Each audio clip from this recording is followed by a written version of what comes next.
Hello from Inquiry. This is a review of Manufacturing Consent by Edward Herman and Noam Chomsky. If you're looking for a politics book and learn about how media filters the news, then this is a book for you. Media is not independent. They are dependent on social interests and those that finance them, which shapes and constrains media policy, advancing their agendas and principles, using tools such as expert opinion to confirm their views while producing criticism to claim neutrality.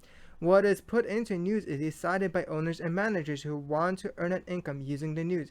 Scant information on alternative views on topics is a choice by sovereigns of media, providing material that is biased in favor of politically worthy events and against those that are deemed unworthy, applying different standards in reporting similar events. Government is a large source of news that has a large publishing department. Taxpayers are in effect paying taxes to be propagandized to. Media filters the news so well that they convince themselves that they are being objective. Till the next review.